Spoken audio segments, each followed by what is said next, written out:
Well, it's cold. I think winter finally showed up. Everything lined up here.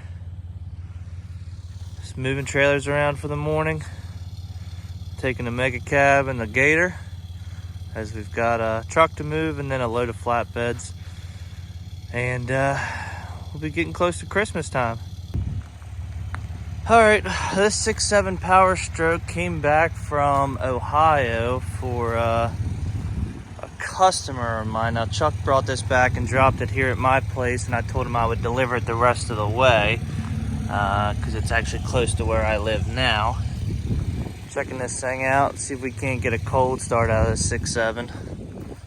It's this place like refurbishes trucks and cars and then resells them online. I think they do most of their business online.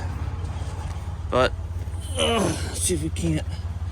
This thing's a little tall. See if we can. It's got a Spartan N dash in it. I actually had a Spartan in my 6.4.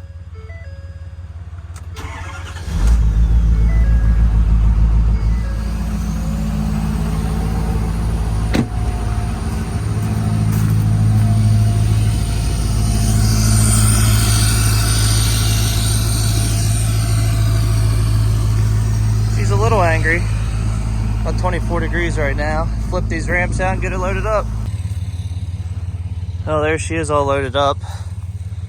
Gotta drop this and then pick up an old Land Cruiser for somewhat of a regular customer.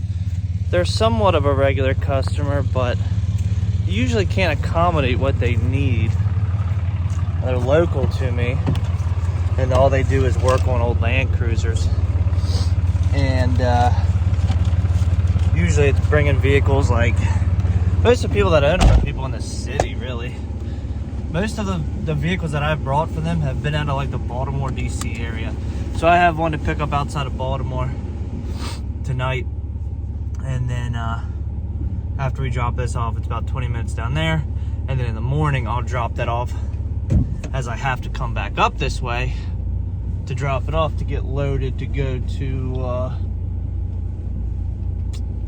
I'm headed to Youngstown, Ohio with 36 foot of truck beds, and Chuck's gonna be headed to North Canton, Ohio, so we're gonna be close to each other. I'm trying to back out of my driveway here. We'll back down the driveway so I can pull out. Anyways, so we'll be close to each other making a delivery, which is cool, but it's 56 foot total. I don't think the total of weight comes up to like 8,000 pounds or something between the both of them. So it's, every time someone says buy a real truck, buy a real truck, buy a real truck, why would I? Or what do you consider a real truck? You want me to buy a tandem, a twin screw for 4,000 pounds? Yeah, no thanks. Anyways, let me get out of this driveway, get down the road, and we'll see what else we get into the rest of the day. Oh, there she is dropped off. There's that F450 too. I'm about to get on their website and see what the price is on that. They got all kinds of stuff here. Porsches, Teslas. I didn't realize. This place is right down the street from me. Now it is. Said they sell 150 cars a month or so. Here's another F450. This is the one I saw the other day. The other one is a older body style. I'm gonna get on and see what the price on those is. They got all kinds of diesels. There's Duramax dually, Cummins. Might be worth looking into. Plus they paid. Never dealt with them, so always getting payment the first time is. Sometimes it's not getting the payment, it's trying to find the person in the dealership to actually make the payment. And the chances of them actually being there to cut the check, sometimes it's hard to come by. All right, next morning, guys, and boy, do I have a story. So I picked up this car yesterday, which we'll show you here in a minute, and it's public service announcement to car dealers to stop using car haulers to do rollback work. And the way they sucker us into for us to do the work is not giving us all the details. Once I hop out here to unload this thing, I'll explain it. I did get it picked up and on the trailer, but I'll explain. So this unit here, I mean, all they do is work on Land Cruisers. They refurbish them, restore them. We've got some pretty cool vehicles that come out of this place. Anyways, I was told this vehicle right here was a run and drive unit, okay? Well, got there, tires flat, has 0 brakes, and wouldn't start. It's finally after some help of the customer, which I pretty much told him he needed to because it was a neighborhood pickup, and I couldn't back into his driveway to even winch this thing on. We had to get it out on the road. So we aired the tire up. We did get it running. It wouldn't stay running, and it had no brakes. So finally, with some maneuvering, got it up onto the ramps. I winched it the rest of the way, and here we are to deliver it now. With a jump, it should start. If not, we're really just gonna probably pull up and leave it in this front spot here, and they can push it around from there. Well, I've made an executive decision. I'm gonna pull up here, and we're just gonna let it off with the winch since it doesn't have any brakes. This is a downhill street, and I do not want that thing to take off on me.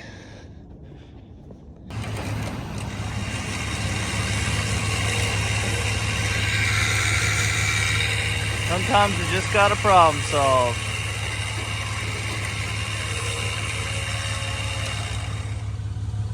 She might just need a little help there. There's another hump. I have to pull it forward, then push it back. Or actually, should be all right. Leaking something all over the trailer.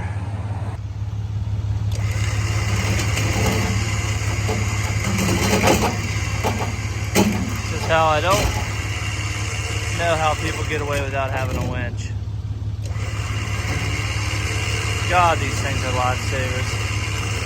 Especially in a situation like this. No brakes. I bet these guys had some people pissed off last night. 3 oversides all together. I'm surprised they found parking. All right, Love's in Hagerstown, Maryland. About the cheapest fuel around for me, and this place is always a cluster because of that, but don't think it'll be that bad. We're gonna get in behind this hotshot car hauler, I can't talk this one, here, and hopefully he moves up out of the way for us. So back to what I was talking about with car dealerships using car haulers as tow trucks. So this vehicle was like 70 miles away, and honestly the only reason I picked it up is because I passed the pickup location and the delivery location to go make a pickup, and I was empty. So on 70 miles, I told him 225 bucks. Still cheaper than a rollback, but I gotta make it worth my time. And thank God I charged that much because obviously we had issues. And I mean, that's the main reason I asked the lady if it ran and drove, and she said it did, but I got paid from the customer, so I already had my money last night once it was on my trailer. So you guys just saw the way I unloaded it out in front of their shop, and just text the lady and let her know the key was in it, and that it has no brakes and it doesn't run. So good luck. And it looks like Loves needs to clean up some trash here. Take a look at this.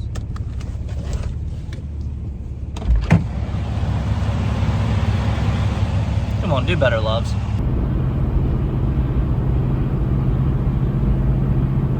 Oversized load, no problem. Stick a flag on it and roll, I guess. I spy with my little eye Chuck. Guess he's beating me to get loaded.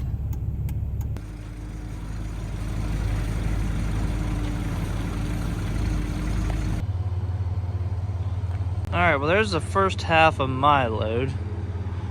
truck's on the other side of the building getting loaded, and that's where I'm headed now to pick up 2 service bodies. You guys have seen me haul those before. They're just 2 straps each. They got in-house cribbing made to set them on and set the straps on top of them so it doesn't damage them. So they're pretty easy to haul. That's what we'll put in the back here.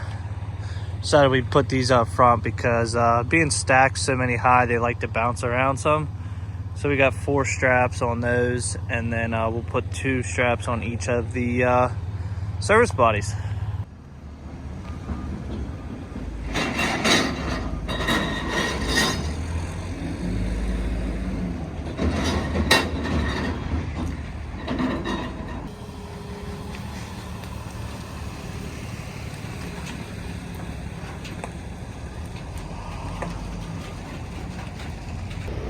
Alright, so this is our full load here. Stopped at the New Stanton rest stop, headed west to just check on everything. Mainly these back here is what I was kind of concerned about.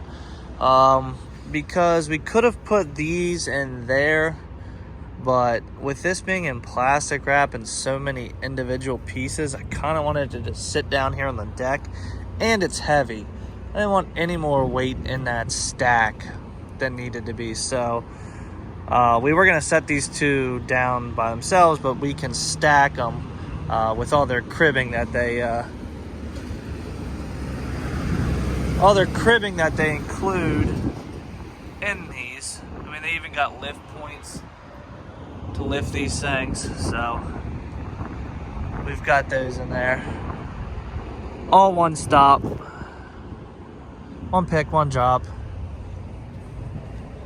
I just thought I saw a nail on a tire, but it was a rock, so just stopping here to check the straps. We're going to use the restroom and get back on the road. I don't know if you can see it or not, but in the eastbound lane over there, they're spreading brine.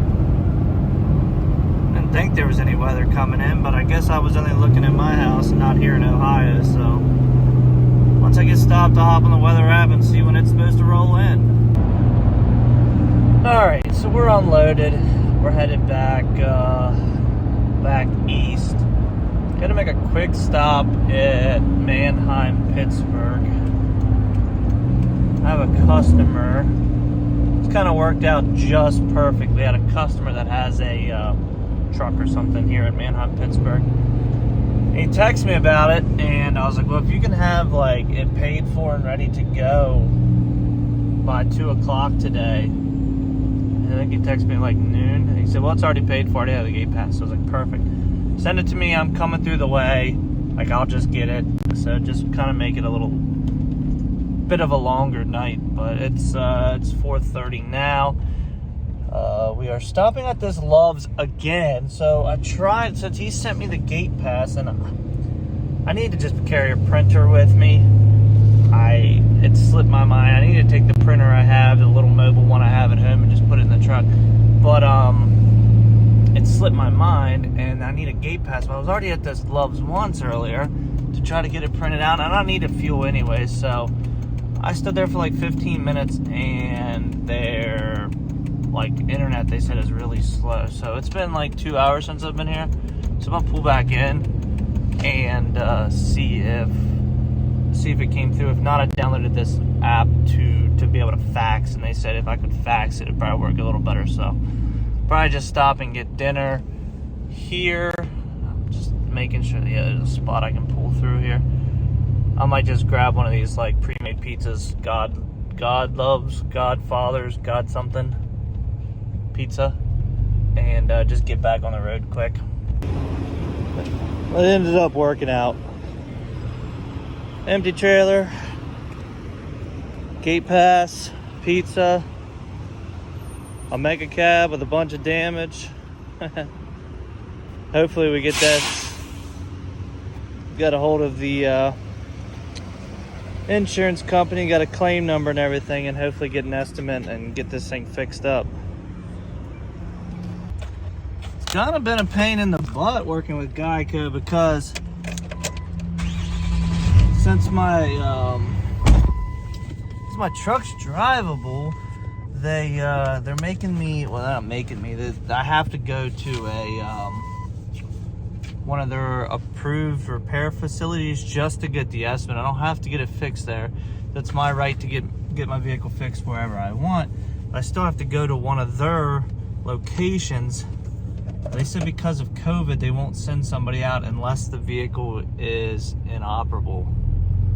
So there's one actually, I looked on their website, there's one actually like 11 miles down the road from where I live. It's on the same road as me. It's just like 11 miles like into the next town. So I'm gonna try to go there tomorrow and get this process started, but it's not a chain body shop. It's like like a mom and pop. So we'll see how the estimate turns out and see what we can get approved on it.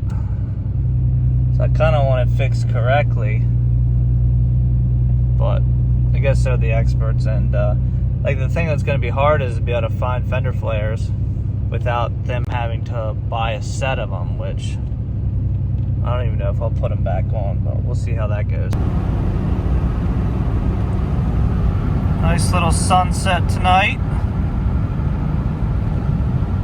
Rolling back the turnpike in PA now. We are at mile marker 6. Should be at Manheim Pittsburgh in 30 minutes or so. And I've already located our vehicle. It's right inside the gate. So with our gate pass, we will be in and out in about 10 minutes. Now this is one thing I like about Manheim Pittsburgh, is usually, unless you come here like a sale day or right the next day, usually all their vehicles are parked right inside the gate, so there's hardly any walking, no need for shuttles or anything like that. Looking for a red Tacoma. Says it's around here somewhere. If I'd stop japping my jaws, I'd be able to tell you where it was. Now, I don't know if I'm cranky because I'm tired, but this is the second time that this guy has cut me off like this. First time I had to slam on the brakes and beep the horn at him. And this time, he comes back over. And this is all within, I don't know, 500 feet.